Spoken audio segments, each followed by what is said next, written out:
Hello students, welcome to our channel climax mathematics classes. मैं R K Ranjan आपके बीच आज हम लोग लेके आए हैं जैकबोर्ड से निर्गत सेट 3 का कंप्लीट सॉल्यूशन। तो चलिए हम लोग बात करेंगे कि हमारे पास जो क्वेश्चन सेट 3 का है उस क्वेश्चन का सॉल्यूशन 1 बाय 1 कैसे किया जाएगा। एकदम पूरा डिस्क्रिप्शन के साथ 1 बाय 1 क्वेश्चन का हमने सॉल्यूशन लेके आए हैं, इसलिए आप ध्यान देंगे और 1 बाय 1 समझेंगे। जैसा कि क्वेश्चन नंबर हम लोग को पहला की अगर बात करें तो हमारे पास देखिए क्वेश्चन नंबर फर्स्ट जो दिया गया है ये लिखा हुआ है या इवेलुएट। इवेलुएट में क्या है कि इंटीग्रेशन दिया गया, वो लिखा हुआ है ax प्लस बी का होल स्क्वायर और dx, और तब कहता है बताइए इसका इंटीग्रल वैल्यू क्या होगा। तो जिस प्रकार का ये क्वेश्चन दिया गया है तो इस क्वेश्चन का अगर यदि हम बात करें कि इसको कैसे इंटीग्रेट किया जाएगा तो हम लोग कहते हैं यहाँ के क्वेश्चंस को आगे बढ़ने के लिए देखेंगे तो सिंपल सी बात है कि ये जो लिखा हुआ है इसमें हम लोग क्या करते हैं कि इंटीग्रेट करने के लिए जो भी क्वेश्चन दिया गया उसमें हम जानते हैं कि पावर जो है उसमें एक बढ़ा दिया जाता है और उतने से भागा कर दिया जाता है। तो हम लोग लिखेंगे ax प्लस बी के पावर जो दिया गया 2 और एक बढ़ जाएगा, हो जाएगा 3 और y हो जाएगा 3। लेकिन आपको हम एक बात बताए थे जो आपके नियम्स के अकॉर्डिंग होता है क्या कि अगर कोई भी वेरिएबल जो दिया गया x है तो x जो वेरिएबल के साथ क्या है कोई कांस्टेंट अगर मल्टीप्लाई होता है तो वो डिवाइड हो जाता है। इसलिए हम लोग क्या किए a को हमने डिवाइड कर दिया और ये कंप्लीट अभी नहीं हुआ है क्योंकि ये इंटीग्रेशन जो है वो इनडिफिनिट है, इसलिए एक इंटीग्रल कांस्टेंट को भी ऐड करना होगा जिसको कहते हैं हम लोग प्लस c। तो ये आपका हो गया answer. Same question number second की अगर बात करें तो देखिए क्वेश्चन सेकेंड में लिखा हुआ है कि find the order and degree of the following differential equation. अब डिफरेंशियल इक्वेशन लिखा हुआ है आपका dy by dx plus sine dy by dx, sine के एंगल के रूप में दिया गया dy बाई dx और बराबर 0। अब आपसे क्वेश्चन में क्या है बताइए कि इस क्वेश्चन का ऑर्डर क्या होगा और डिग्री क्या होगा।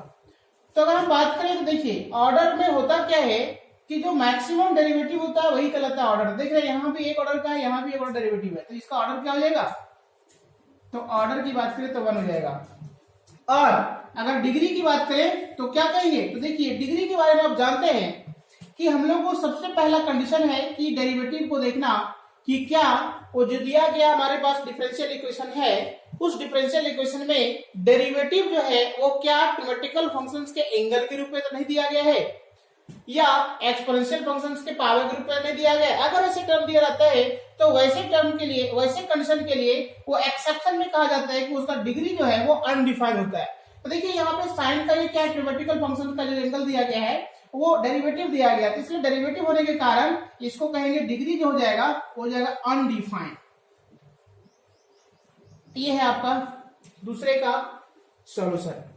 इसी प्रकार क्वेश्चन नंबर 3 की बात करें, देखिए क्वेश्चन नंबर 3 देखते हैं तो लिखा हुआ है कि find the magnitudes of vectors this. अब देखिए जो भी दिया गया उसको मान लिया हम लोग कि लेट वेक्टर्स ये बराबर क्या मानते हैं, तो कह रहे हैं I cap by root under 3 plus J cap by root under 3, यानी इसको यूनिट में हम कर सकते हैं कि unit vectors I by root under J और unit vectors K by root under 3, ये हमारे पास दिया गया। अब इसका मैग्नीट्यूड पूछा जा रहा है, तो आप जानते हैं मैग्नीट्यूड का मतलब लेंथ।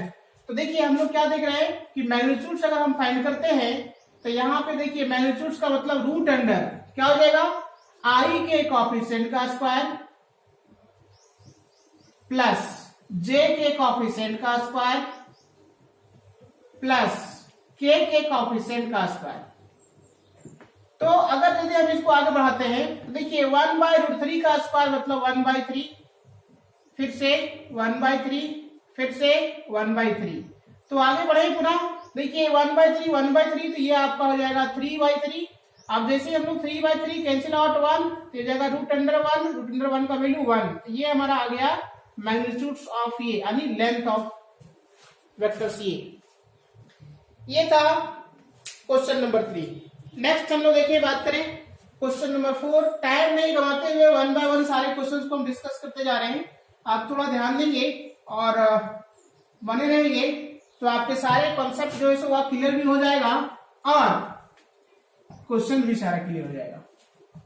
तो अगला जो हमारे पास क्वेश्चन है वह है क्वेश्चन नंबर 4।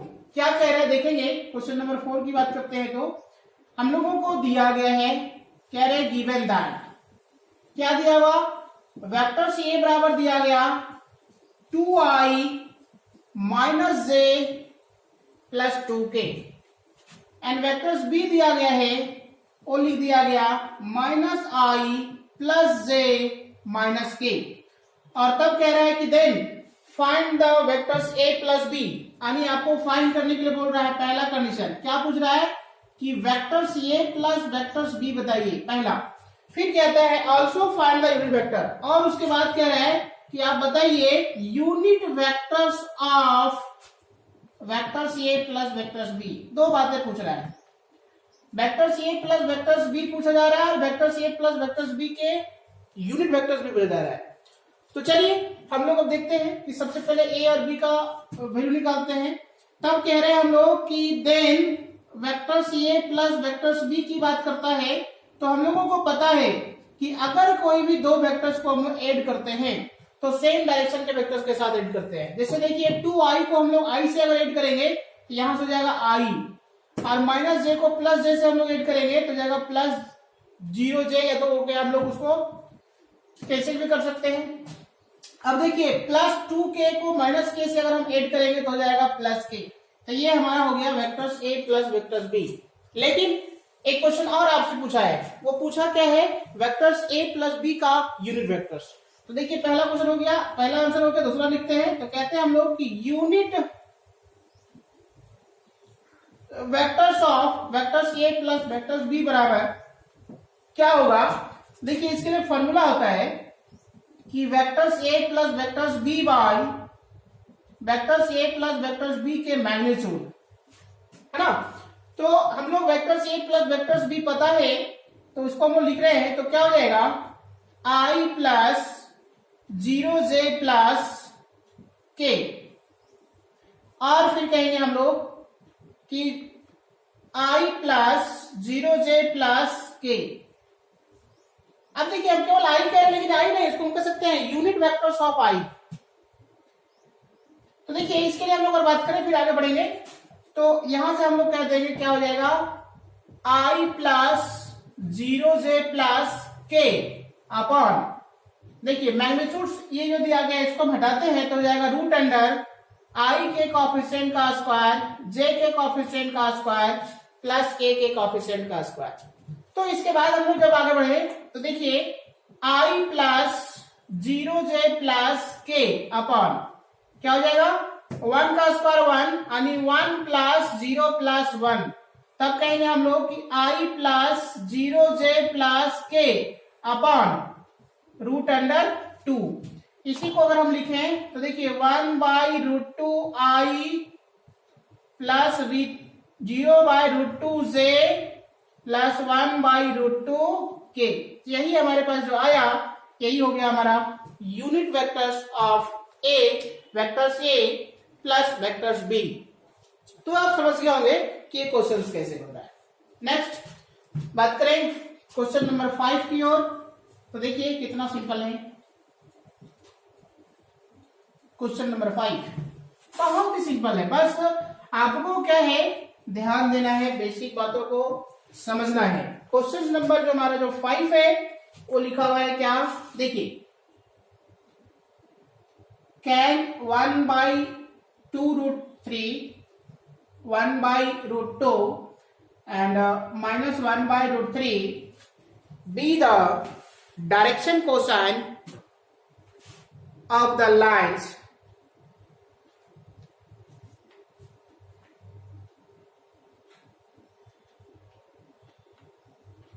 यानी क्वेश्चन कह रहा है कि आप बता सकते हैं कि ये जो दिए गए डायरेक्शन कोसाइंस हैं वो कोई भी लाइंस के डायरेक्शन कोसाइंस हो सकते हैं।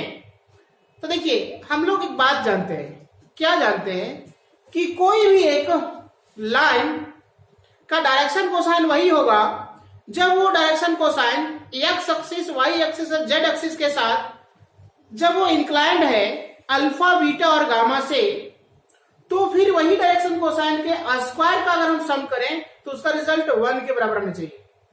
अगर ये 1 के बराबर आता है तो इसका मतलब है कि वो उस लाइन का डायरेक्शन कोसाइन होगा। देखिए एज फॉर एग्जाम्पल की बात करें तो हम लोग देखिए एकदम बहुत डिस्क्रिप्शन से यहाँ पे समझ रहे हैं, थोड़ा सा आप ध्यान देंगे कि ये जो हमारे पास जो लिखा हुआ है इसको हम लोग कह रहे हैं कि ये एक्स अक्ष है, ये वाई अक्ष है, ये जेड अक्ष है। इस पे कोई ऐसा एक वेक्टर्स है ओपी मान लिया हम लोग कह रहे हैं कि ये ओपी वेक्टर्स क्या किया, एक्स एक्सिस के साथ एंगल बना रहा है अल्फा, वाई के साथ बना रहा है बीटा और जेड के साथ बना रहा है गामा। तो उस समय इस ओपी लाइंस के लिए हम डायरेक्शन कोसाइन की बात करेंगे तो ये एल बराबर हम लोग कहेंगे इसको कॉस अल्फा, एम बराबर कहेंगे हम लोग कॉस बीटा और एन बराबर कहेंगे हम लोग कॉस गामा।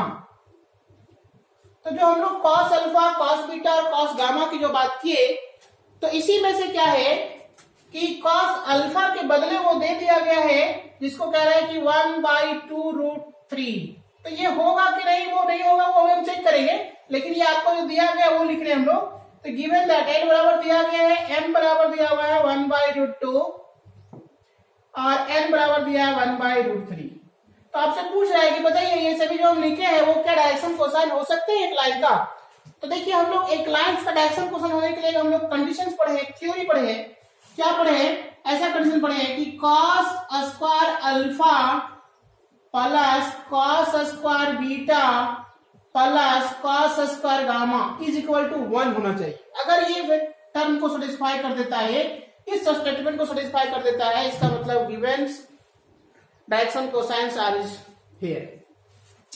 तो इसी के बात को लेकर के हम लोग अब देखिए यहाँ पे पुट करते हैं, देखते हैं कि इसका वैल्यू 1 आता है कि नहीं। 1/2√3 का स्क्वायर प्लस 1/√2 का स्क्वायर माइनस 1/√3 का स्क्वायर। अब इसको सॉल्व करते हैं। देखिए 1 क्या हो जाएगा, यहाँ पे देखिए 2 का स्क्वायर 4 और √3 का स्क्वायर 3, तो 3 और 4 कितना 12 प्लस, फिर देखिए 1 यहाँ पे 2 का स्क्वायर कितना हो गया 1/√2 का स्क्वायर 1/2, फिर क्या हो गया 1/3। अब जो ये रिजल्ट आया, अब यहां से आप एलसीएम ले लो। एलसीएम लेते हैं तो यहाँ पे आएगा एलसीएम में कितना 12, तो यहाँ पे कितना 1, यहाँ पे कितना 6, यहाँ पे कितना, तो देखिए यहां से हमने भाग दिए 4। तो अब हमारे पास आया कितना, देखिए 6, 4, 10 और 1 11, 11/12। देखिए ये 1 के बराबर आया है क्या? ये जो दिया गया वो 1 के बराबर आया क्या? 1 के बराबर नहीं आया। इसका मतलब जो दिए गए हैं ये डायरेक्शन कोसाइन्स उस लाइन का नहीं है। तो आपको लिख देना है क्या, which is not a direction cosines of the lines of P. जो भी लाइन दिया गया है उस लाइन का क्या है, डायरेक्शन कोसाइन वो नहीं हो सकते हैं। तो इस प्रकार से ये क्वेश्चन हमारा 5 जो है वो कंप्लीट हुआ। अब नेक्स्ट क्वेश्चन की हम बात करें तो ये क्या है क्वेश्चंस, क्वेश्चन नंबर 6 देखते हैं। कह रहा है क्या, फाइंड द डायरेक्शन को, find the Cartesian equation of A line passing through 2 points. क्या है, एक आपको इक्वेशंस का लाइन ज्ञात करने बोलता है, एक लाइन का एक इक्वेशन ज्ञात करने बोलता है, और वह भी कार्टेशियन फॉर्म में। आप जानते हैं कि इक्वेशन 2 तरह से होता है, एक वेक्टर फॉर्म और एक कार्टेशियन फॉर्म। तो कार्टेशियन फॉर्म में आपको ज्ञात करने के लिए कहा जा रहा है, जिसमें से 2 पॉइंट्स दे दिए गए हैं और कहता है कि वह लाइन जो है वो वही 2 पॉइंट से पास करते हैं। तो देखिए हम एक एग्जांपल्स के रूप में आपको समझाते हैं क्या, कि हमारे पास अगर कोई 2 पॉइंट्स दे दिए जाते हैं, सपोज करिए कि एक हमारे पास क्या है कि लाइन्स है और ये लाइन जो है वो 2 पॉइंट से पास कर रहा है, और जो वो पॉइंट्स है वो पहला पॉइंट हम लोग ए लिए जिसको कहते हैं x1 और दूसरा y1 लिए, और बी जो हम लोग पॉइंट्स लिए जिसको कहते हैं हम लोग x2 और y2 लिए। अब इन दोनों क्या है कि हम लोग की बात करें, जो लाइन, एक लाइन हमारे पास ए बी है जो ए पॉइंट्स और बी पॉइंट से पास कर रहा है, जिसका इक्वेशन की बात करेंगे, कार्टेशियन इक्वेशन की बात करेंगे, तो हम लोग यहाँ पे देखेंगे कि हमारे पास जो दिया गया है x1 y1 और क्या है z1, और यहाँ पे भी हो जाएगा हमारा क्या z2। तो इसके लिए हम लोग इक्वेशन की बात करेंगे, देखिए ऐसा होगा क्या, x minus x1 by x2 minus x1 y minus y1 by y2 minus y1, z minus z1 by z2 minus z1। तो ये है हमारा कार्टियन फॉर्म का इक्वेशन जब कोई भी दो पॉइंट से पास करके एक लाइन बनाया जाता है। तो इसी प्रकार से देखिए हमारे पास एक क्वेश्चन जो दिया गया है वो दो पॉइंट्स क्या क्या है, तो वह पॉइंट्स देखिए यहीं पे हम लिखते हैं।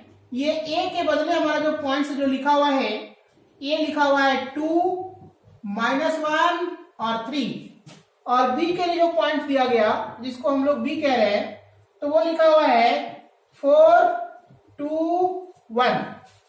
अब ये दोनों पॉइंट से करके एक लाइन पास कर रहा है ये भी, तो हम लोग इसका इक्वेशन निकालना है। तो इसको कहते हैं हम लोग की equation of line a b. तो क्या हो जाएगा, x माइनस x1, x1 में क्या 2 बाई x2 माइनस x1, क्या हो जाएगा, x2 हो गया हमारा 4 और x1 हो गया 2, तो कहते हैं हम लोग 4 माइनस 2 बराबर y माइनस y1, y1 क्या लिखा हुआ है -1, और y2 माइनस y1 देखो यहाँ पे 2 माइनस 1 मतलब 2 माइनस -1, और z के लिए हम लोग कहेंगे तो z minus z1 by z2 minus z1। तो हो जाएगा यहां से x minus 2 by 2, y plus 1 by 3, z minus 3 by -2। तो यही हमारा हो गया equation of A line passing through 2 points. तो इस प्रकार से ये आपका क्वेश्चन नंबर 6 कंप्लीट होता है। अब नेक्स्ट हम लोग आते हैं क्वेश्चन नंबर 7। क्वेश्चन नंबर 7 जो है लिखा हुआ, वो क्या लिखा हुआ है इस पे हम लोग थोड़ा सा चर्चा करते हैं। क्या है क्वेश्चन नंबर 7? तो क्वेश्चन क्या रहा है, देखिए प्रोबेबिलिटी का क्वेश्चन है। तो हम लोगों को P A P B P A intersection B दे दिया गया है। तो पी ए बाई बी की बात कर रहा है कि यह बताइए पी ए बाई बी क्या होगा। तो बस फॉर्मूला बेस्ड है, कंफ्यूजन की जरा सा भी बात नहीं रखना है। देखिए हम लोग बात करते हैं, जैसा कि हम लोग क्या है गिवन दैट क्या है, तो probability of events A is equal to 6/11, probability of events B is equal to 5/11, probability of events A intersection B is equal to 4/11। Then find बोलता है probability of A upon B. इसका मतलब क्या हुआ कि probability of events A when the events B has already occurred.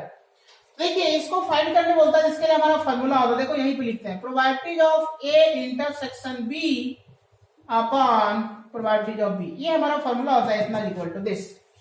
अब जो हमारे पास ये फॉर्मूला होता है, तो इसी को लेकर के हम आगे बढ़ते हैं और देखते हैं कि इसके लिए क्या होगा। देखिए यहाँ लिखा हुआ है, क्या लिखा हुआ है 4/11, और पीबी के लिए क्या दिया हुआ है 5/11। 11 कैंसिल आउट हो गया, कितना बच गया 4/5। यही हमारा हो गया आंसर। और इस तरह से आपका सेक्शन 1 जो है उसका क्वेश्चंस कंप्लीट हो गया। अब आते हैं हम लोग सेक्शन बी की ओर, जो बहुत ही इंपॉर्टेंट है, जहां से हर एक क्वेश्चन 3 मार्क्स का रखता है अपने आप को। तो 3 मार्क्स में वो क्या क्या है, इस पे हम लोग बात करेंगे कि वह 3 मार्क्स कैसे लेना है और कितना सिंपल है।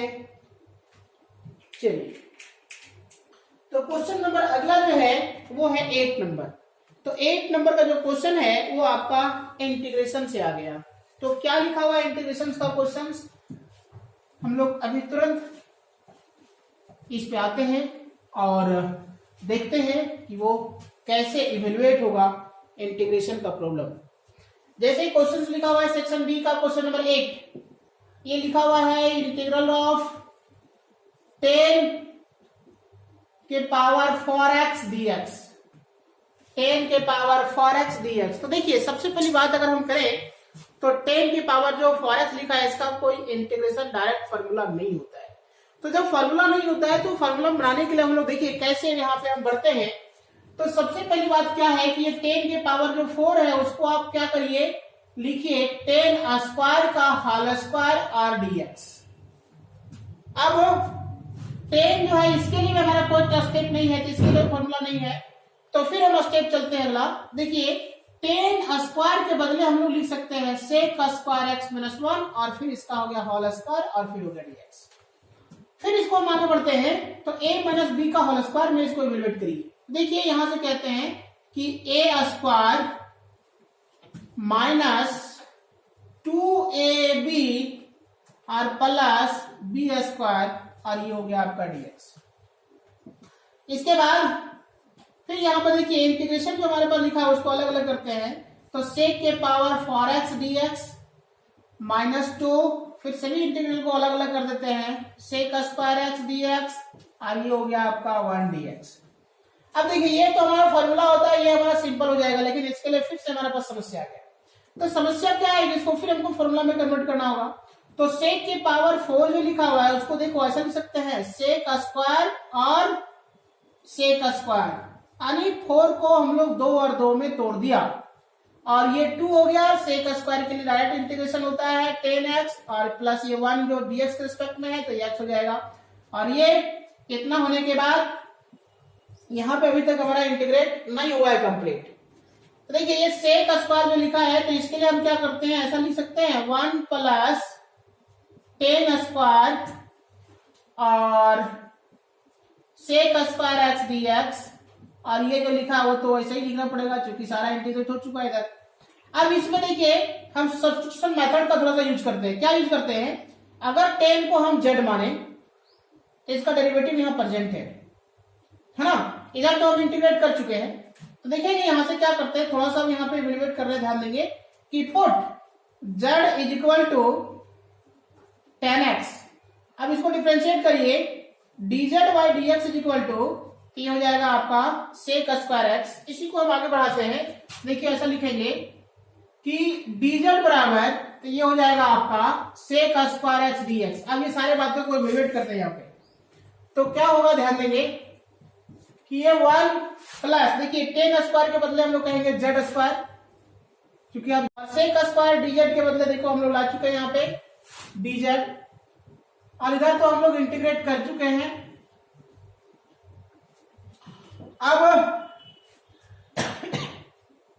क्या होगा, तो यहां पर जो हमारे पास जो टर्म दिया गया है इस टर्म की अगर हम बात करें, अब देखिए इंटीग्रेट हो जाएगा। 1 को हम लोग z के रिस्पेक्ट में लिखते हैं तो जाएगा z और z स्क्वायर को z के रिस्पेक्ट में इंटीग्रेट करते तो जाएगा z के पावर 3/3 और minus 2 10x plus x complete integrate हो गया, इसलिए इंटीग्रल कांस्टेंट का ऐड करिए प्लस c।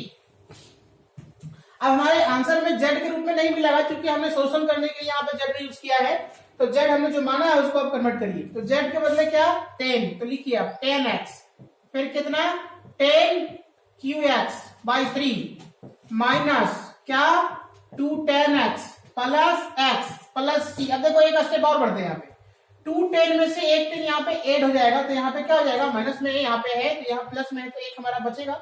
देखिए क्या क्या लिखेंगे 10qx बाई 3 और माइनस आपका हो जाएगा 10x और प्लस हो जाएगा x और प्लस c। तो ये आपका हो गया आंसर। तो आपको समझ में आ गया होगा कि क्वेश्चन नंबर 1 जो है वो कितना सिंपल था। अब इसी पैटर्न से हम लोग अगले क्वेश्चन की ओर चलते हैं। बहुत ही सिंपल है, बस आपको कॉन्सेप्ट के साथ बने हुए रहना है। तो क्वेश्चन नंबर जो हमारा अगला है क्वेश्चन नंबर 9, वह भी काफी इंपॉर्टेंट है और बहुत ही सिंपल है। जैसे क्वेश्चन नंबर 9 की हम लोग बात करें तो वह लिखा हुआ है 1 प्लस 10x का whole square by x into dx। अब कहता है इसको इवेलुएट करिए। तो आप जानिए कि जो हमारे पास क्वेश्चन दिया गया इसको इवेलुएट करने के लिए कहता है, तो फिर मानेंगे हम लोग ये जो हम लोग बनाएंगे ये सब्स्टिट्यूशन मेथड को यूज करेंगे। तो सब्स्टिट्यूशन मेथड में से क्या, तो देखिए हम लोग यहां लिखते हैं कि put z is equal to 1 plus 10x। Sorry question हमने मिस्टेक किया है, 1 प्लस लिखा हुआ है log x, तो हम लोग मानेंगे 1 प्लस क्या हो जाएगा log x। अब इसको डिफरेंशिएट करिए, ये हो जाएगा आपका dz by dx is equal to 1 के बदले 0 और log के बदले 1 बाई x। अब इसको देखिए ऐसा लिख सकते हैं हम लोग dz, dx को इधर भेज दीजिए तो 1/x और ये हो गया dx। देखिए यहाँ पे लिखा हुआ है 1/x dx, इसके बदले कंप्लीट हम क्या लिख सकते हैं z के फॉर्म में dz। तो चलिए अब आते हैं क्वेश्चन में। तो कह रहे now i is equal to question जो लिखा हुआ है 1 प्लस log x का whole square by x dx जो दिया गया, तो इसको हम लोग आगे बढ़ा। देखिए इतने बदले z माना है हम लोग, तो z स्क्वायर और ये 1 dz हो जाएगा, तो कितना जाएगा dz। अब इंटीग्रेट करिए तो z के पावर 3/3 और प्लस c। अब ये क्या है z, तो लिखिए 1 प्लस log x का whole cube by 3 plus c, ये हो गया आंसर। तो इस तरह से हमारा क्वेश्चन नंबर 9 जो है वो कंप्लीट हुआ।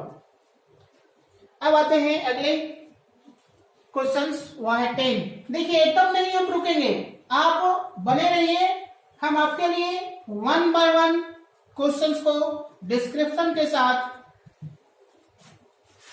चल रहे हैं। तो अगला जो हमारे क्वेश्चंस है वो क्या है, बहुत ही सिंपल। क्वेश्चन नंबर 10 जो भी दिया गया, हम लोग मान लिए कि i का इंटीग्रल्स वैल्यू दिया गया है, वो दिया गया 0 से π/2 root under sine x upon root under sine x plus root under cos x और dx। अब कहता है कि बनाइए इसके लिए क्या होगा। देखिए ये क्वेश्चन काफी इंपॉर्टेंट है। इंपॉर्टेंट इस मायने में है कि कभी कभी आप कंप्यूटर लेवल के एग्जाम में ऑब्जेक्टिव में भी डायरेक्ट पूछ देता है और बोर्ड में तो आपका पूछता ही पूछता है। तो ये दिया गया है, इसके देखिए अगर ऑब्जेक्टिव पूछते तो आप जान लीजिए कि इसका आंसर यदि क्या है 0 से क्या है, अगर π/2 दिया गया, इंटीग्रल इस तरह दिया गया है, साइन कॉस के फॉर्म में दिया गया है, तो इसके लिए आप मान लीजिए 100% कि उसका आंसर जो हमारा π/4 आएगा। अब हम देखते हैं कि इसका आंसर π/4 आता है कि नहीं। चलिए बात करें। जैसे ये दिया गया इसको मान लेते हैं समीकरण पहला। अब लिखते हैं, देखिए इसको कैसे बनाते हैं, तो कहते हैं हम लोग कि यूजिंग प्रॉपर्टी। अब आपके दिमाग में आएगा कौन प्रॉपर्टी यूज करेंगे। देखिए थोड़ा सा हम चर्चा करते हैं। प्रॉपर्टीज में था 0 to a, अगर fx dx लिखा हुआ है तो इसको कहते हैं 0 to a f a minus x into dx। इस प्रॉपर्टी का यूज करने जा रहे हैं।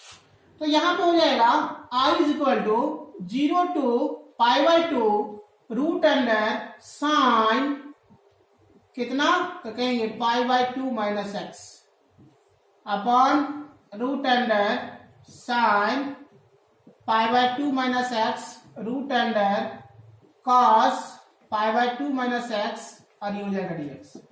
इसके बाद 0 से π/2, देखिए 90 डिग्री, साइन 90 डिग्री में थीटा बराबर होता है कॉस थीटा, इसलिए हो जाएगा कॉस एक्स, फिर यहाँ पे हो जाएगा आपका कॉस एक्स, फिर यहाँ पे हो जाएगा कितना साइन एक्स और ये dx। इसको मान लीजिए समीकरण सेकेंड।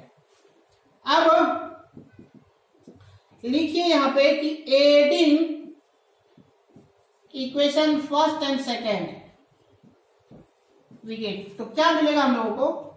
देखिए i प्लस i इज इक्वल टू 0 से π/2 root under sine x by root under sine x cos x dx plus 0 से π/2 root under cos x by root under cos x plus root under sine x dx।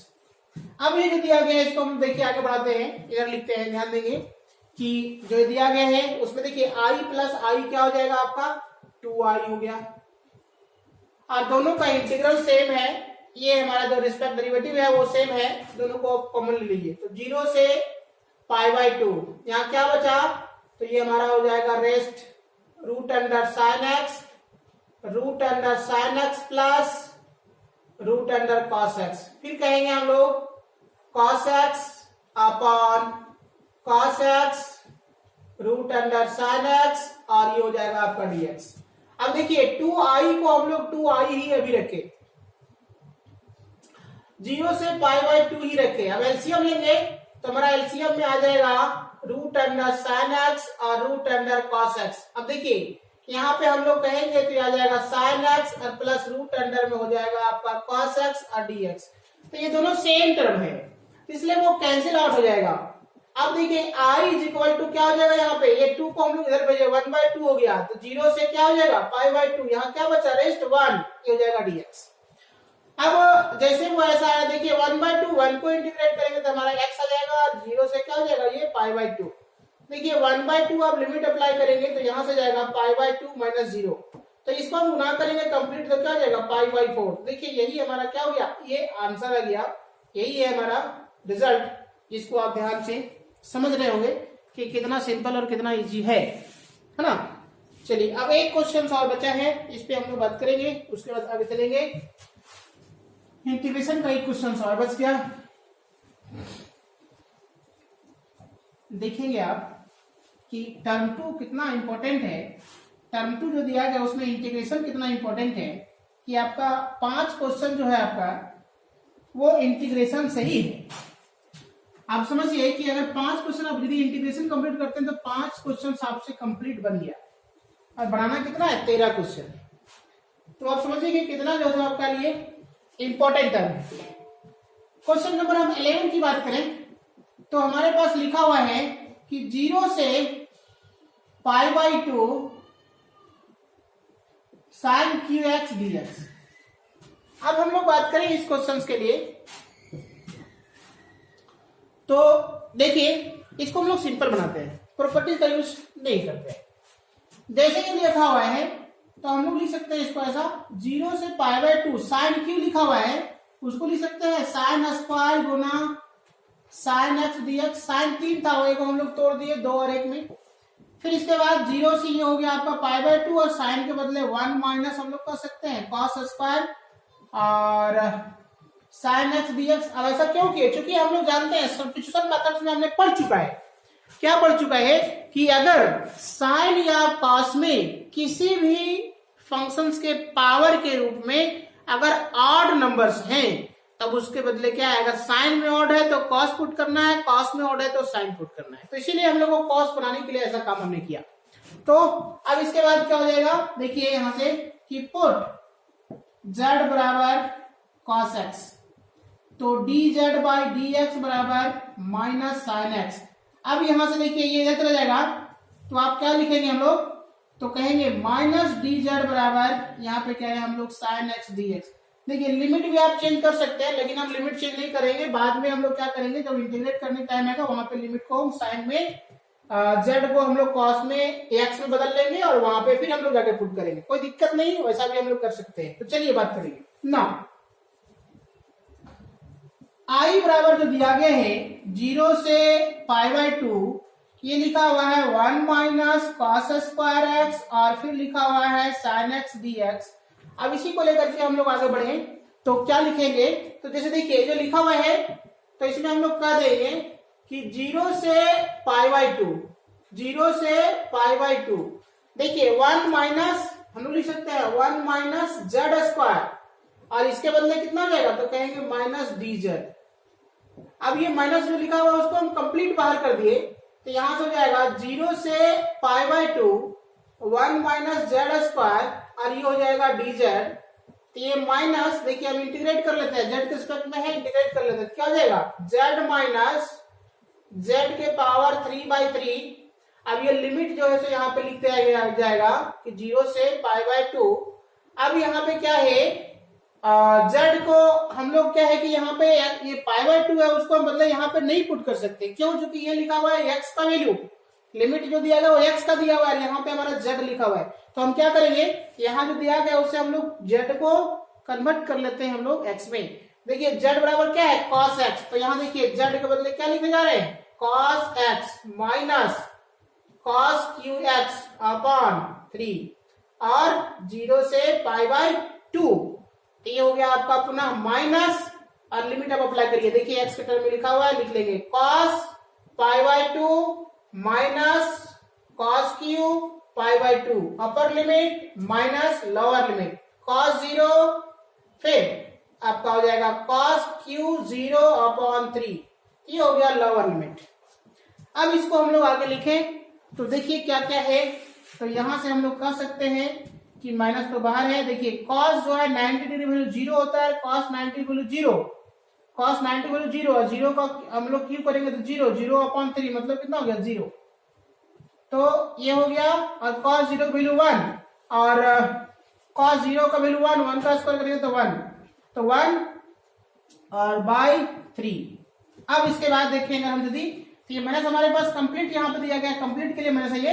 अब ये खत्म हो गया, यहाँ पे कितना हो जाएगा 3 माइनस 1 यानी 2, 2/3, तो यहाँ पे कितना हो जाएगा -2/3। अब इसको गुना करेंगे तो हो जाएगा +2/3, तो ये हो गया कंप्लीट आपका आंसर।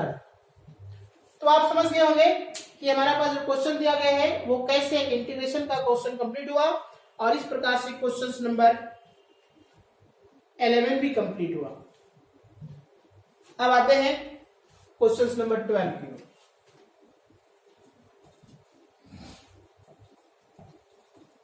बहुत ही सिंपल है, बहुत बहुत।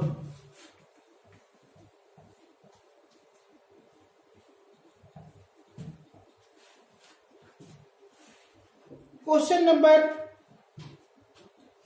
12 क्या कह रहा है? कह रहा है कि using vector method, vector method से आपको बताना है, क्या बताना है, the area of triangle whose vertices are.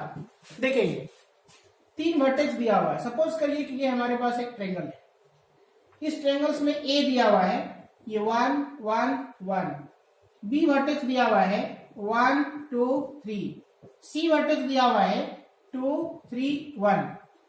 अब ये तीनों वर्टेक्स से आपको कहता है कि वेक्टर्स मेथड से आप हमें बता दीजिए कि एरिया ऑफ ट्रायंगल क्या होगा।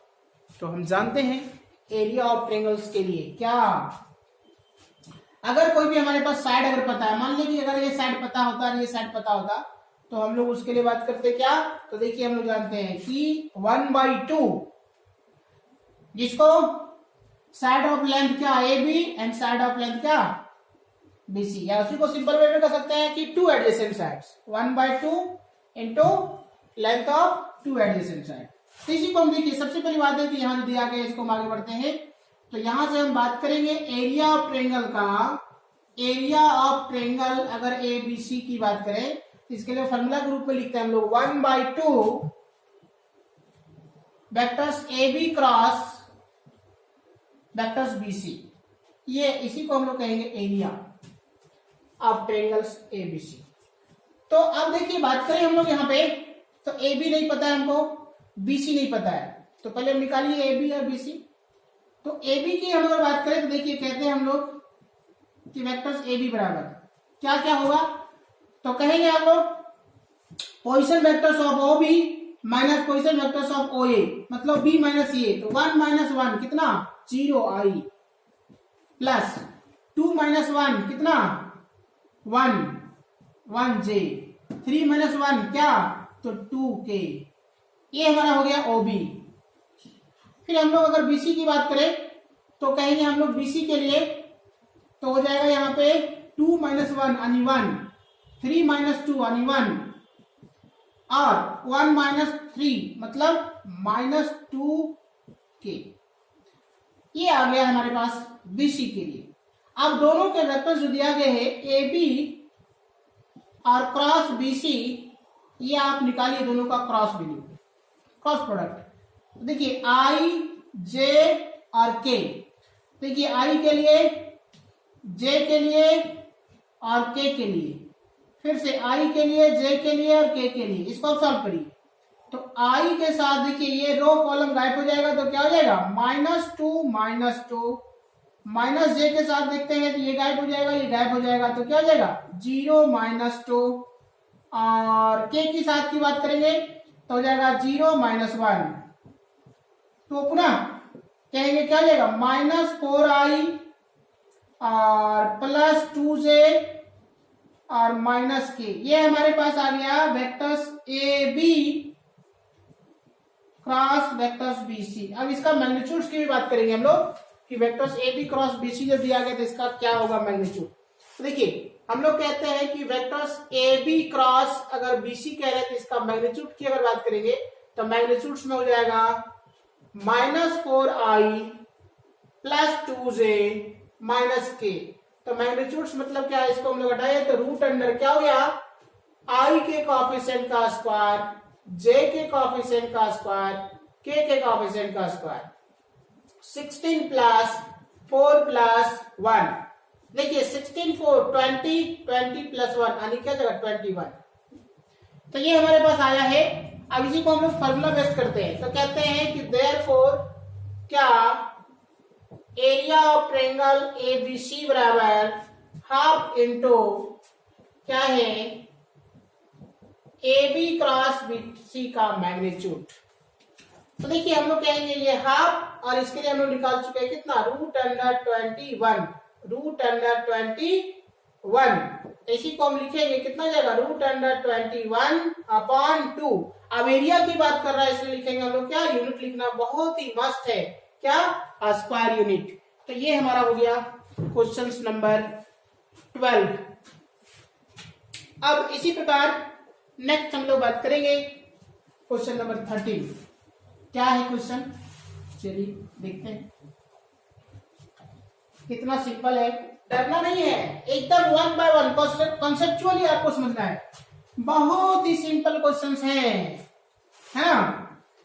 हाँ, लेकिन बंधु एक बात हम जरूर आपको बोलेंगे कि जिस प्रकार से एकदम सरलता से सारा का सारा टर्म को 1 बाय 1 जिस प्रकार हम आपको लेके आते हैं, तो हम चाहेंगे कि आप मेरे लिए एक काम जरूर करें, ताकि मेरा हौसला बना रहे आपके लिए, और 1 बाय 1 क्वेश्चंस को हम हमेशा लाते रहे।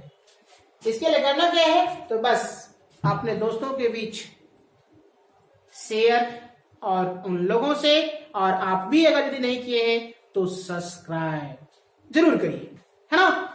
चलिए नेक्स्ट देखते हैं क्वेश्चन नंबर 13। ये क्या है क्वेश्चन नंबर 13, तो लिख रहे हैं हम लोग, ध्यान देंगे। देखिए दिया गया है, given that the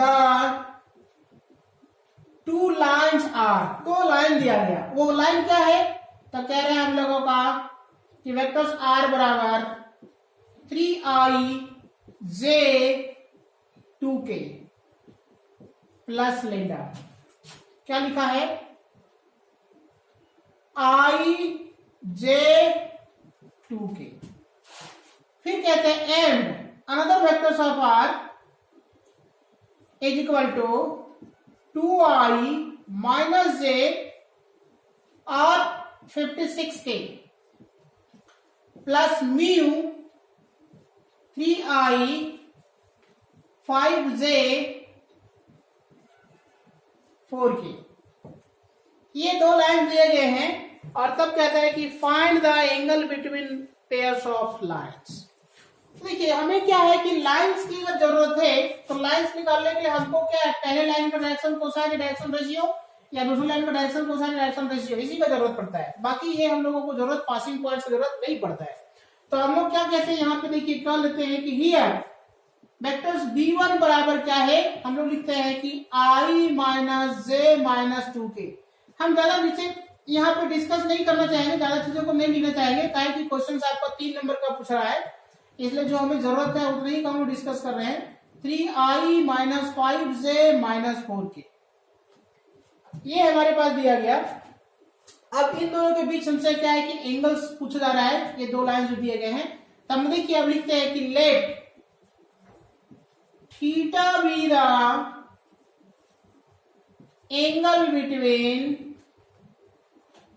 pairs of line,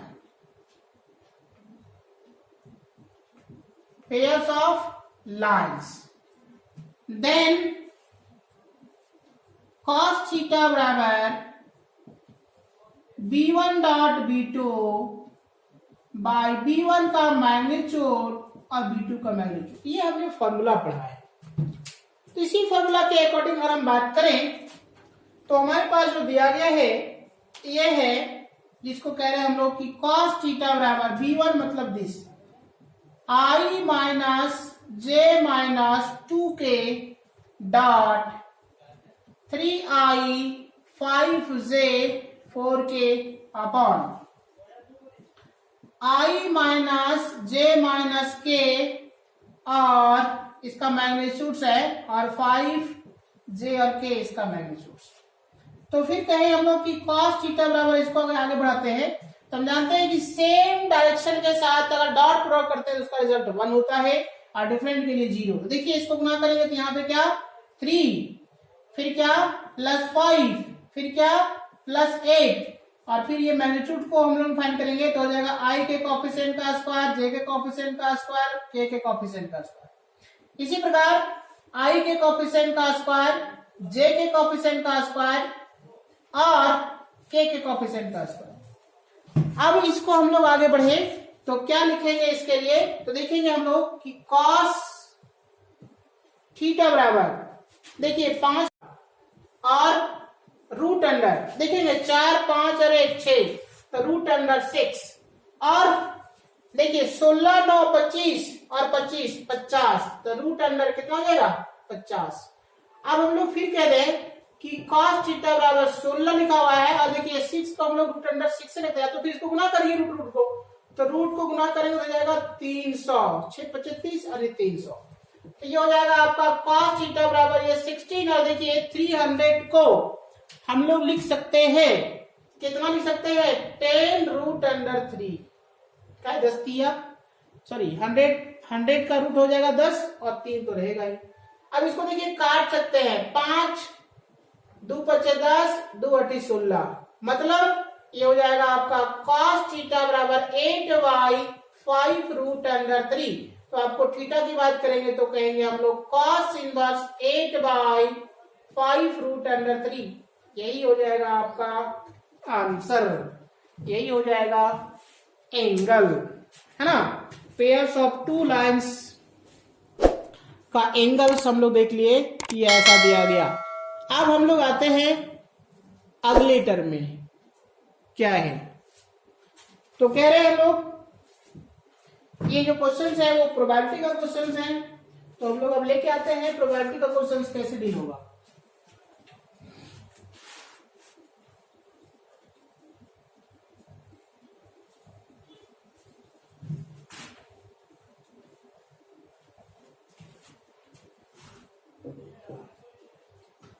देखिए हम लोग बात करें तो क्वेश्चन नंबर 14 में कहते हैं गिवन दैट, क्या है, तो कह रहे हैं हम लोग given that probabilities of A 0.4, probabilities of B 0.8, probabilities of B by A 0.6। इसके बाद फाइंड करने के लिए जो कहा जा रहा है वो 3 टर्म लिखा हुआ है। क्या लिखा हुआ है, पहला probabilities of A intersection B, दूसरा probabilities of A union B, तीसरा probabilities of A upon B. ये 3 बातें पूछ रहा है।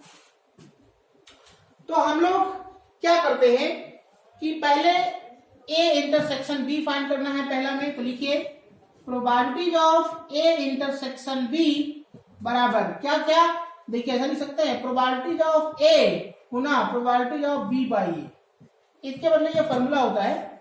तो ये हम लोग फॉर्मूला जो लिखे, हम देखिए पी ए के बदले दिया हुआ है 0.4 और पी बी बाई ए दिया हुआ है 0.6। अब इन दोनों को हम गुना करेंगे तो 0.24, ये हमारा पहला आंसर कंप्लीट। दूसरा क्वेश्चन है कि probabilities of A union B, तो देखिए ये यूनियन बी के लिए हमारा फॉर्मूला है probabilities of A plus probabilities of B probabilities of A intersection B. तो प्रोबेबिलिटी ऑफ ए कितना 0.4, प्रोबेबिलिटी ऑफ बी कितना 0.8 और probability of A intersection B कितना 0.24। अगर हम देखें अब कि ये जो दिया गया है इसको कैसे हम लोग अब आगे बढ़ाते हैं, कैसे यहां से रिजल्ट तक पहुंचते हैं, तो देखिए इन दोनों की बात करें हम लोग तो क्या हो जाएगा, इसको हम अगर जोड़ते हैं तो जाएगा 1.2, ठीक है, और माइनस हो जाएगा 0.24। अब इन दोनों को घटा के बताइए क्या होगा, तो हम देखें कि 1.2 है और यहाँ पे 0.24 है, इसको हम अगर घटाते हैं तो आप समझिए कि यहां से कितना कितना आएगा, है ना। तो हम लोग अगर घटा के लिखे तो देखिए, अगर सिंपल सी बात है, मान लीजिए कि हम लोग देख रहे हैं कि यहाँ पे क्या है 2, यहाँ पे 0, हम लोग लिख सकते हैं तो 20, तो 20 में आपका क्या हुआ 24 अगर जाएगा क्या 24 हमें घटेगा क्या, तो नहीं घटेगा।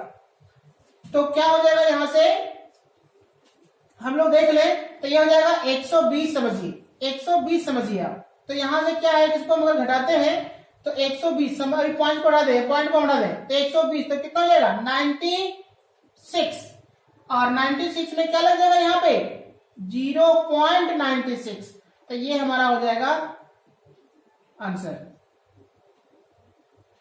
ठीक है, अब इसके बाद अगला एक क्वेश्चन है 3rd नंबर में, जिसको कहता है कि probability of A upon B की बात करते हैं, तो probability of A intersection B by probability of B, ये होता है फॉर्मूला।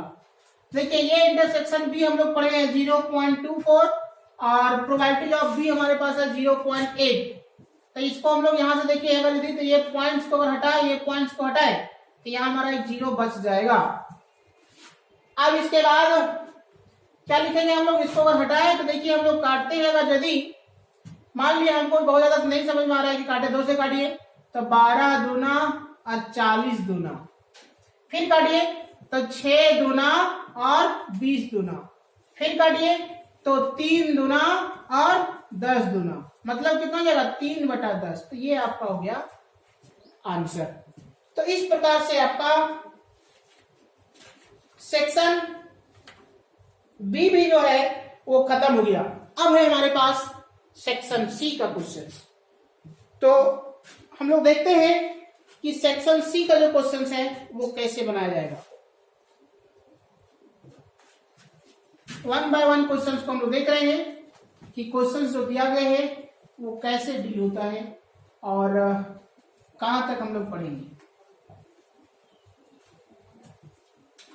सेक्शन नंबर सी, इसमें क्वेश्चन जो लिखा हुआ है 15 नंबर में, ये आपका 5 नंबर का क्वेश्चन है, इसलिए आप ध्यान देंगे, ये इंपॉर्टेंस है आपके लिए बहुत काफी, जिसमें लिखा हुआ है 3 गुना sin 5 माइनस 2 और cos 5 गुना में दिया गया है, और फिर 5 minus cos square 5 sin 5 d5। देखिए कैसे आप लोग बढ़ते हैं इसको। सबसे पहली बात है कि देखिए ऊपर जो दिया गया साइन कॉस में और यहाँ पे साइन कॉस में, तो ये जो कॉस है ना उसको हम साइन में बदल देते हैं। कैसे बदलेंगे ध्यान देंगे, 3 sin 5 minus 2 into cos 5, 5 minus 1 minus sign square 5 और 4 sin 5 और d5। तो फिर कहेंगे हम लोग कि 3 sin 5 माइनस 2 और cos 5, फिर देखिए ये हो जाएगा 5, ये माइनस गुना करिए -1 और plus sign square 5 minus 4 sin 5 और d5। अब इसी को आगे बढ़ाते हैं, तो फिर कहते हैं हम लोग कि 3 sin 5 माइनस 2 और cos 5, और देखिए यहां जो लिखा हुआ है ना इसको हम देखिए सेट करके लिखते हैं। क्या लिखते हैं, साइन स्क्वायर 5 माइनस साइन 4 5 और हो जाएगा +4 और फिर हो जाएगा d5।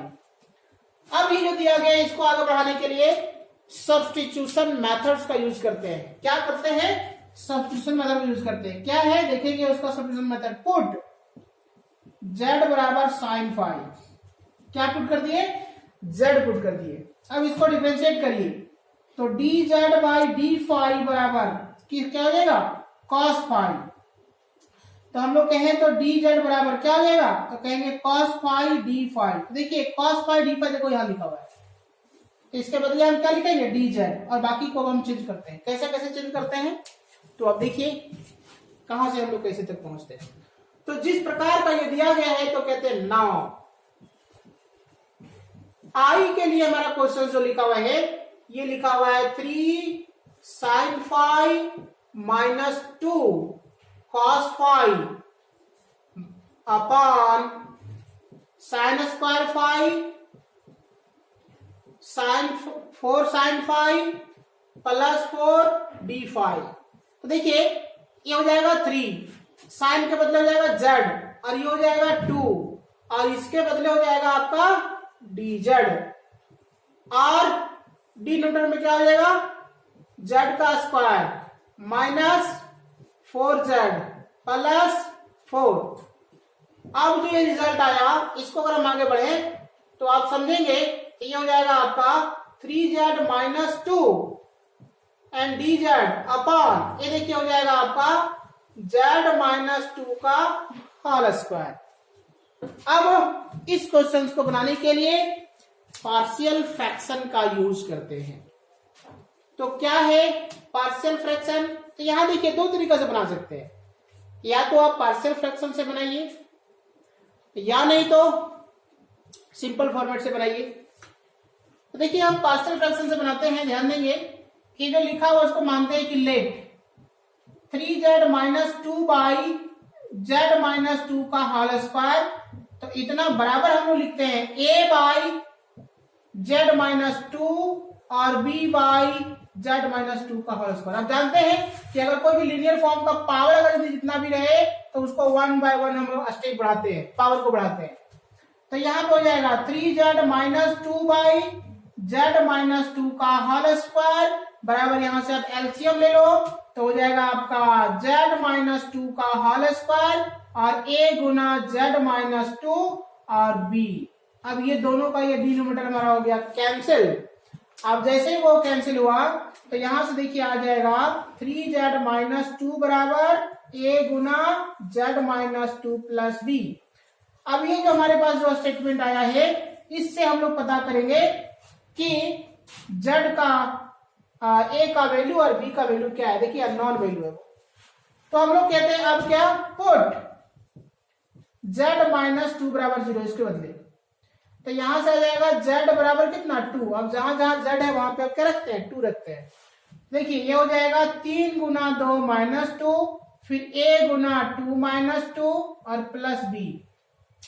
3 दुना 6, 6 में 2 हो गया 4, तो 4 ये हो जाएगा आपका 0, ये हो जाएगा b। इसका मतलब b का वैल्यू कितना आ गया 4 आ गया। तो हम लोग b का वैल्यू फाइंड किए, अब हम लोग फाइंड करते हैं पुनः a का वैल्यू। तो कैसे फाइंड करेंगे? तो इसको फाइंड करने के लिए हम लोग अब यहां पे आते हैं।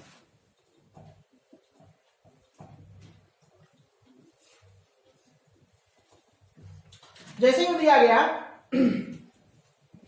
इसी में अपने मन से z की जगह पे क्या करते हैं पुट कर देते हैं 0। क्या पुट कर देते हैं 0।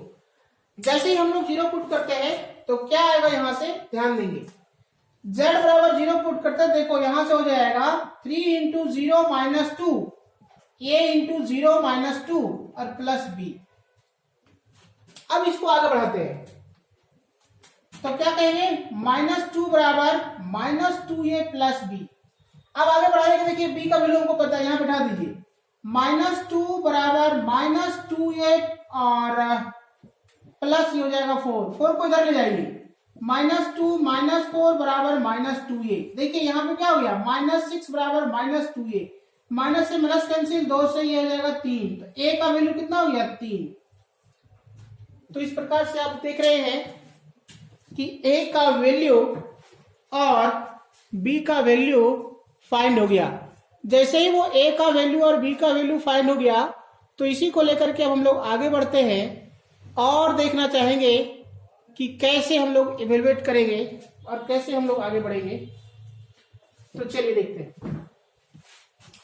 जिस प्रकार में दिया गया तो a का वैल्यू हम लोग को पता चल गया कि है 3 और b का वैल्यू पता चल गया कि हमारा है 4। अब यहीं पे आते हैं जो हमारा दिया गया था, यहीं से हम सॉल्व करते हैं। इसके बाद जो हमारे पास जो दिया गया था उसमें से कहेंगे नाउ, है ना, क्या है तो कहेंगे नाउ करके हम लोग लिखेंगे कि जो हमारा क्वेश्चन में दिया गया था नाउ i बराबर दिया गया था कि 3z minus 2 by z minus 2 का होल स्क्वायर और dz। अब देखिए इतना के बदले हम लोग फैक्टराइज किए थे, वो लिखे थे हम लोग a बाई z माइनस 2 और B by Z minus two का होल स्क्वायर और डी जेड। अब इसी को लेकर के हम लोग अब आगे बढ़े, इसी को लेकर के हम लोग आगे समझे। तो इसके लिए हम लोग क्या कहेंगे, तो देखिए यहां से हम लोग वन बाय वन देखते हैं क्या होगा। इसको अलग अलग करिए, अलग अलग करेंगे तो a by Z minus two D Z और plus b by Z minus two का स्क्वायर और डी जेड। अब देखिए a को बाहर करिए तो हो जाएगा 1 by Z minus two D z, B को बाहर करिए। अब इसका इंटीग्रेशन नहीं होता है ऐसा, तो सिंपल तो उसको ऊपर ले जाइए तो हो जाएगा जेड माइनस टू का होल स्क्वायर माइनस में और ये हो जाएगा डी जेड। अब ए का वैल्यू कितना है 3, तो यहां लिखिए 3 और 1 बाय अगर लीनियर फॉर्म में अगर जेड होता है तो उसका इंटीग्रेशन लॉग, तो लिखिए लॉग जेड माइनस टू।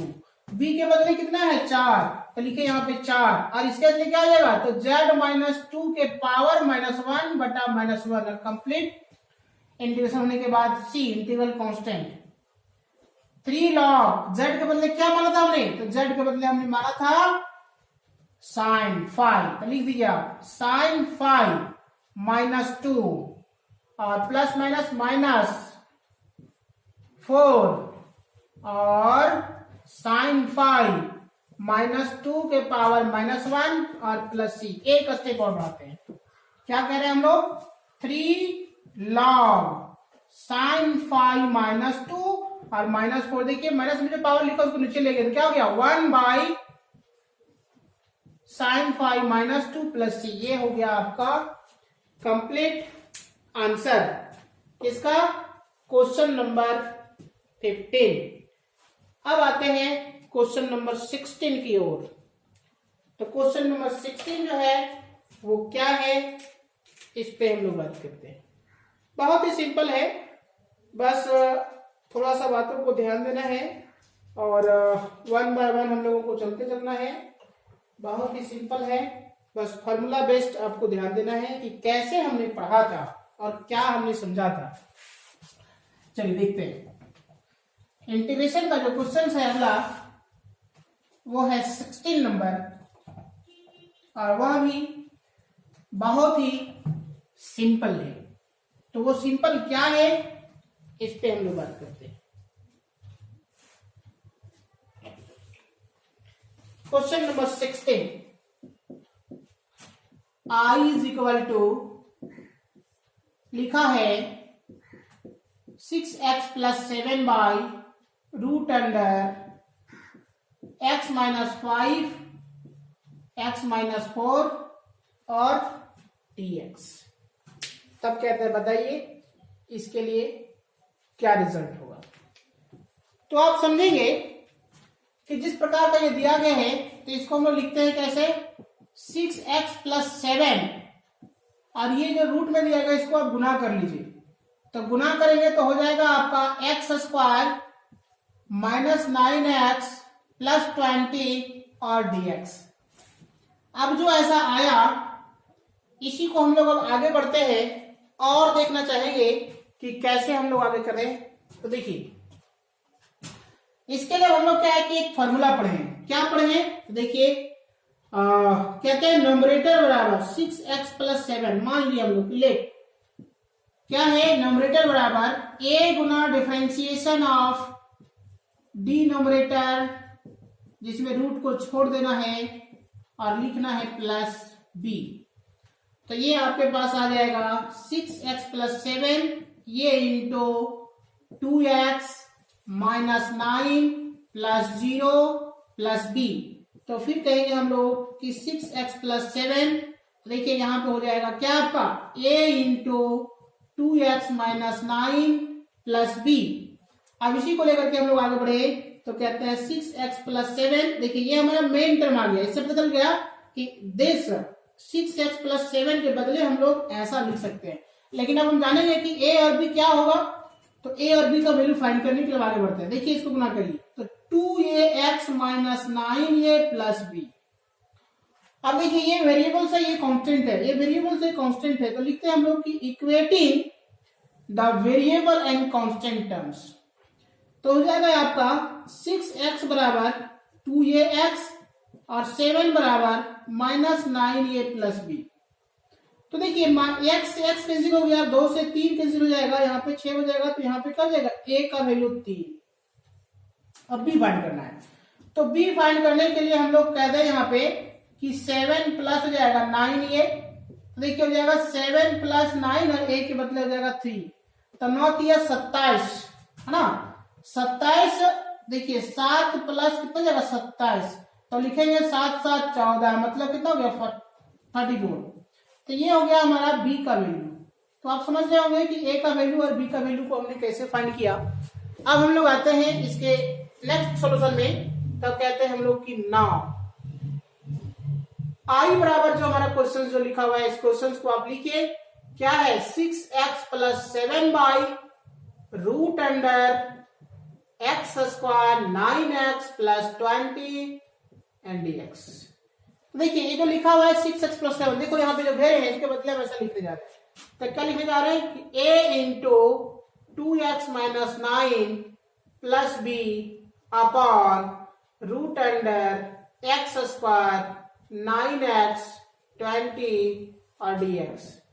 तो देखिए यहाँ जो हमारे पास जो दिया गया है इसके लिए हम लोग बात करें तो अब इसको अलग अलग करते हैं। ये into 2x minus 9 upon root under x square 9x and 20 plus b by root under x square 9x 20 और dx। अब फिर हम लोग बात करें इसको आगे बढ़ाने के लिए। देखिए यहां से क्या कह रहे हैं, a को हमने बाहर कर दिया,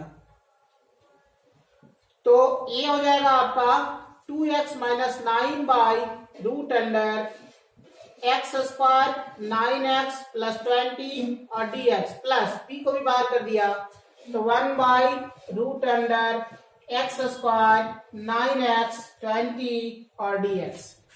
अब हम लोग देखते हैं एक स्टेप यहाँ पे हम कम करना चाहते हैं कि देखिए ये जो लिखा है ना इसका डेरिवेटिव यहाँ पे प्रेजेंट है, तो a का जो दिया गया इसका डेरिवेटिव हमको प्रेजेंट है, तो इसको हम लोग सब्स्टिट्यूशन मेथड से बनाते हैं और यहाँ पे हम लोग एक नया फार्मूला से बनाते हैं। कैसे बनाते हैं ध्यान देंगे।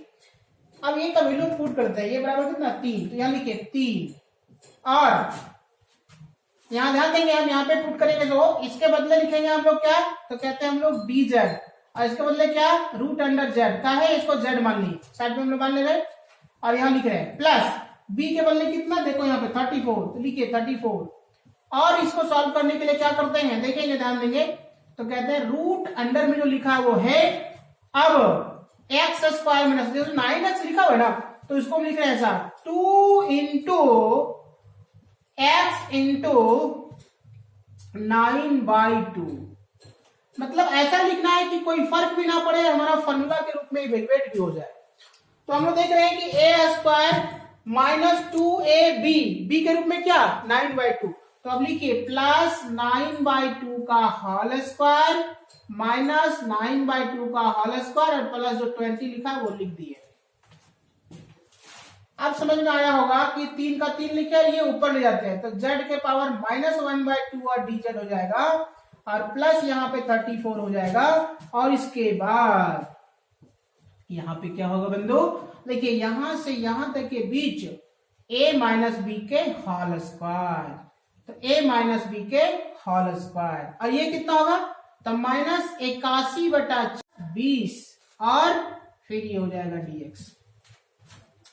तो देखिए हो जाएगा 3 और इसको इंटीग्रेट करेंगे तो z के पावर हो जाएगा प्लस 1/2 बटा 1/2 और प्लस ये हो जाएगा आपका 34 और इसको फिर आगे बढ़ते हैं तो क्या होगा ध्यान देंगे, x माइनस 9/2 का होल स्क्वायर और यहाँ भिन्न का जोड़ बनाएंगे, देखिए यहाँ पे एलसीएम लेंगे तो यहाँ पे आएगा 4, तो कितना लेंगे -81 और प्लस हो जाएगा 80 और फिर हो जाएगा dx।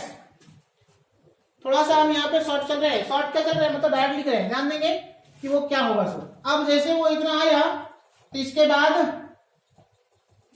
हम यहाँ पे आने जा रहे हैं इसको लेकर के, तो देखिए जो लिखा हुआ था तो क्या हो जाएगा यहाँ से, तो ये हो जाएगा 3 और ये चल जाएगा ऊपर, तो जाएगा 3 2 और ये 6 और z जो लिखा हुआ है वो हम लोग को z के पावर 1/2 ही लिखा और ये 34 ही लिखा, और साथ ही साथ इसको अब सॉल्व करिए तो क्या हो जाएगा, रूट अंडर में हो जाएगा आपका x माइनस 9/2 का होल स्क्वायर, और देखिए यहाँ पे 80 और यहाँ पे 81, तो -1/4, तो लिखते हैं 1/2 का होल स्क्वायर और dx।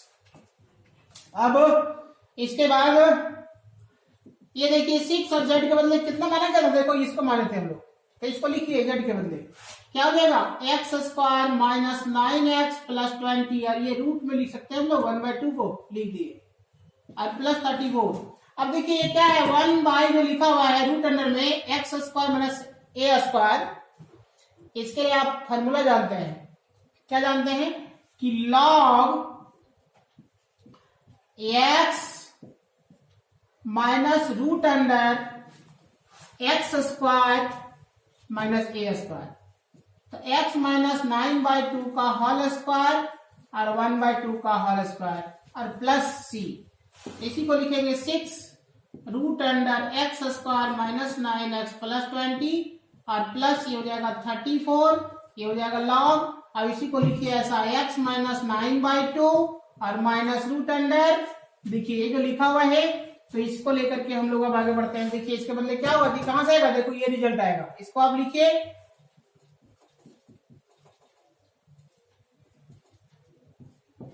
ये आपका हो गया आंसर। तो इस प्रकार से क्वेश्चन नंबर 16 जो है वो आपका कंप्लीट हुआ। अब नेक्स्ट हम लोग देखने जा रहे हैं, अगला जो क्वेश्चन है हमारे पास वो है क्वेश्चन नंबर 17। क्या है क्वेश्चन नंबर 17? तो ये आपका 3 डायमेंशनल ज्योमेट्री से है और बहुत ही सिंपल है। तो चलिए हम लोग देखते हैं कि ये क्या है।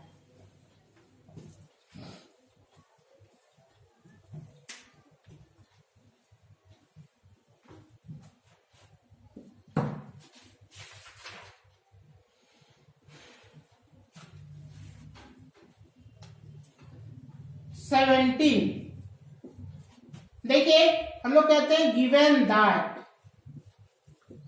दिया हुआ हम लोगों के पास कि वेक्टर सी ए बराबर 2i minus j plus 3k, vectors b बराबर 3i प्लस जे और 2k, then find the following. देखिए पहला फाइंड करने के लिए क्या बोल रहा है उसको ध्यान दीजिए। पहला कह रहा है कि वेक्टर्स 2a प्लस बी, दूसरा कह रहा है vectors a dot vectors B,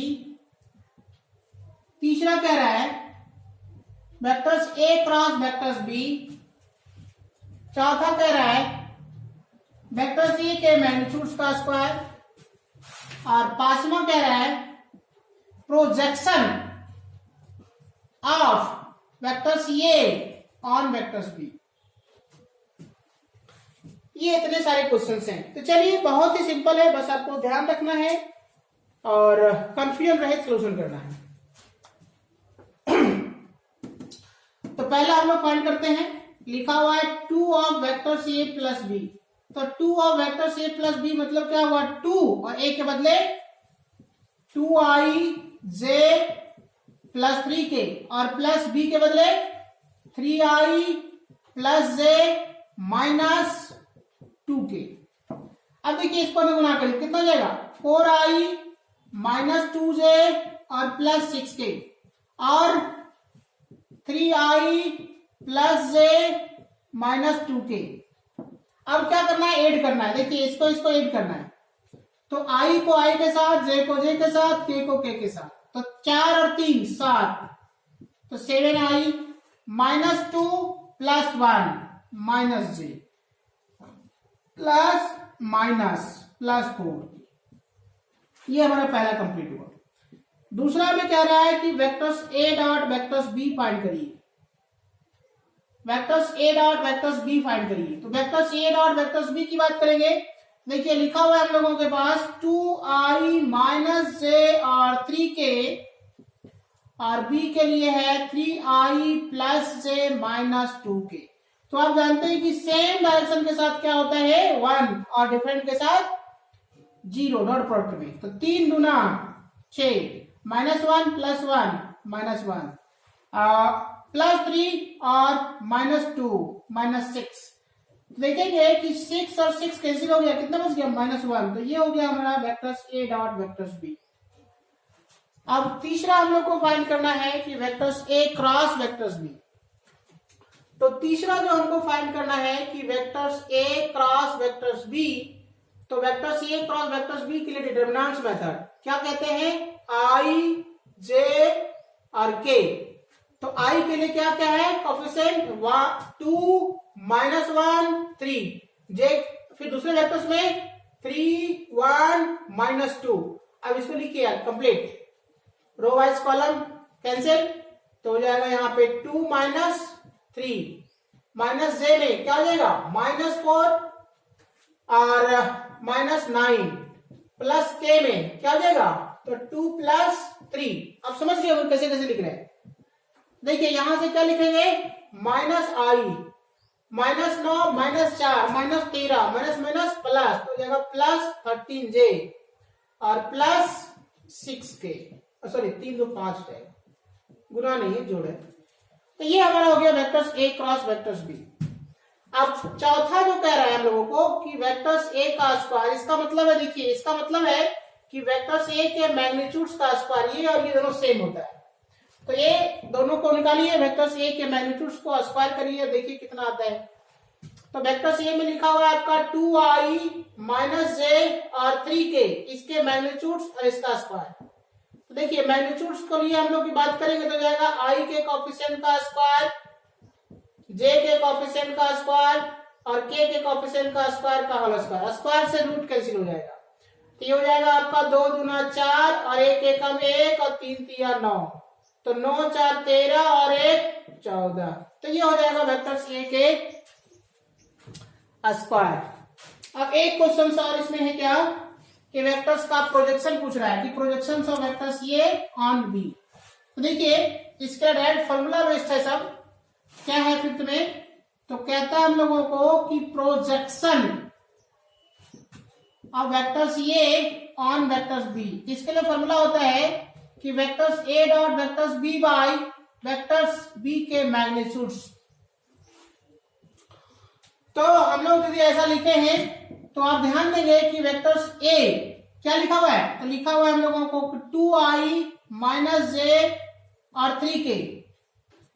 इसके बाद वेक्टर्स B में है 3I +J और 2K अपॉन क्या हो जाएगा 3I +J और 2K का मैग्नीट्यूड। तो इसी प्रकार से हम लोग यदि गुना करते हैं तो 3 दूना 6, फिर हो जाएगा माइनस और फिर हो जाएगा -6 अपॉन क्या हो जाएगा यहाँ पे, तो रूट अंडर 3 का स्क्वायर 9, 1 का स्क्वायर 1, 2 का स्क्वायर 4। देखिए 6 से 6 कैंसिल हो जाएगा, तो -1 बाय कितना 9 4 13 और 1 14। तो ये हो जाएगा रूट अंडर कितना 14। तो ये हो गया हमारा प्रोजेक्शन। इस प्रकार से आपका क्वेश्चन जो है 17वीं कंप्लीट हो गया। अब आते हैं नेक्स्ट है क्वेश्चन नंबर 18। क्या है क्वेश्चन नंबर 18, वो हम लोग देखते हैं 1 बाय 1। बहुत ही सिंपल है, ये 3 डायमेंशनल का क्वेश्चन है और ये क्वेश्चन से हमेशा आपके बोर्ड के लिए आएगा, और जिसमें से आपसे पूछ रहा है कि शॉर्टेस्ट डिस्टेंस, है ना, क्या पूछ रहा है, शॉर्टेस्ट डिस्टेंस। तो देखिए क्वेश्चन नंबर 80 में लिखा हुआ है कि the shortest distance between 2 following lines.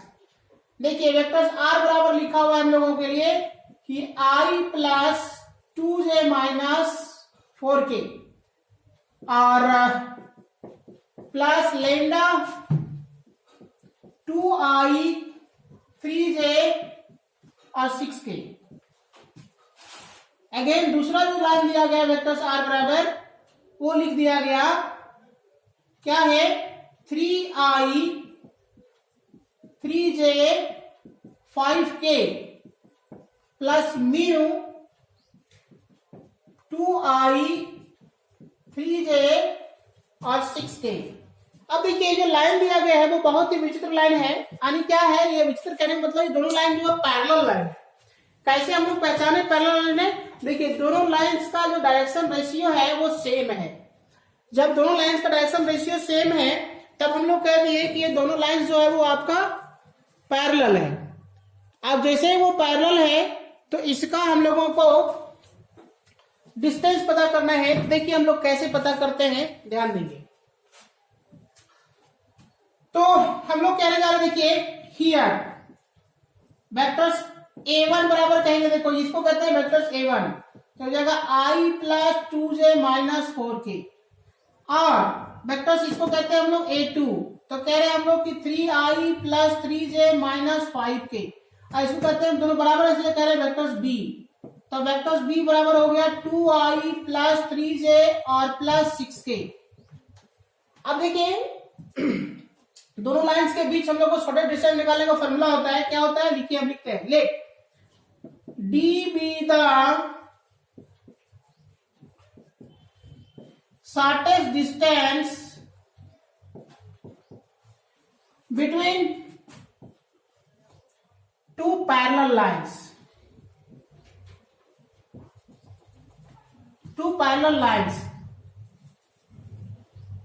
then d बराबर vectors a2 minus vectors a1 cross vectors b by vectors b के मैग्नीट्यूड्स और कंप्लीट मैग्नीट्यूड्स का मॉडुलस। ये होता है इसका फॉर्मूला। तो अब इस फॉर्मूला के अकॉर्डिंग हम देखिए यहां पे जा रहे हैं कैसे, तो a2 माइनस a1 हम ज्ञात करते हैं पहले और b से हम लोग क्रॉस प्रोडक्ट करते हैं। तो देखिए हम लोग पहले पता कर लेते हैं कि वेक्टर्स a2 माइनस a1 क्या होगा। तो देखिए a2 माइनस a1 क्या है, देखो 3 में से 1 जाएगा तो बचेगा हमारे पास 2i, 3 में से 2 जाएगा बचेगा हमारे पास कितना, केवल j, और -5 और प्लस तो जाएगा -k। तो ये हमारा हो गया a2 माइनस a1। अब इसी को वेक्टर्स b के साथ क्रॉस प्रोडक्ट फाइंड करना है, तो हम लोग कहेंगे कि vectors a2 minus a1 cross products of vectors b। तो देखिए इसके लिए कहेंगे हम लोग कि i j k। अब इसके देखिए a2 माइनस a1 के लिए क्या है, तो ये है 2 1 माइनस 1। वेक्टर्स b के लिए क्या है, देखो यहाँ पे, तो 2 3 6। अब इसमें से हम लोग आगे बढ़ते हैं, तो क्या हो जाएगा यहां से, देखिए ये i को हम लोग लिखे तो यहां पर हो जाएगा 6 प्लस 3 माइनस j के साथ लिखते हैं तो कितना हो जाएगा यहाँ पे, 3 दूना सॉरी 6 दूना कितना 12 और प्लस 2 और k के लिए लिखेंगे तो कितना हो जाएगा 3 दूना 6 माइनस 2। तो देखो 6 3 9 तो हो जाएगा 9i और माइनस 14j और प्लस 4k। तो ये हो गया हमारा। अब देखिए हम लोग क्या करते हैं, फॉर्मूला जो हमारे पास दिया गया उस फॉर्मूला में आते हैं। इसके बाद कहते हैं नाउ वेक्टर्स d बराबर क्या है, तो ये फॉर्मूला है हमारा a2 minus a1 cross vectors b by vectors b के मैग्नीट्यूड्स का कंप्लीट मैग्नीट्यूड्स का मॉडुलस। तो देखिए हम लोग को दिया गया जो है इसमें से क्या लिखा हुआ है, तो इसका भी मॉडुलस है, तो इसका देखिए रिजल्ट लिखा हुआ है। तो लिखिए यहाँ पे कि 9i 14j और 4k का मॉडुलस, और वेक्टर्स b में क्या है 2 3 6। तो कहिए यहाँ पे कि 2i 3j और 6k का मॉडुलस और कंप्लीट मॉडुलस। देखिए इसको हम लोग लिखेंगे, आगे बढ़ाएंगे तो देगा 9 का स्क्वायर कितना हो जाएगा 81 और 14 का स्क्वायर हो जाएगा 14 का स्क्वायर 196 और इसका हो जाएगा 16। फिर कहेंगे यहाँ पे एक जाएगा रूट अंडर में कितना, तो हो जाएगा 4, फिर हो जाएगा 9 और फिर हो जाएगा 16 सॉरी 36, 6 है ना, तो 36। अब इसको यदि हम आगे सॉल्व करेंगे और देखेंगे यहां से क्या हमारे पास रिजल्ट है, तो देखिए यहां पे लिखते हैं।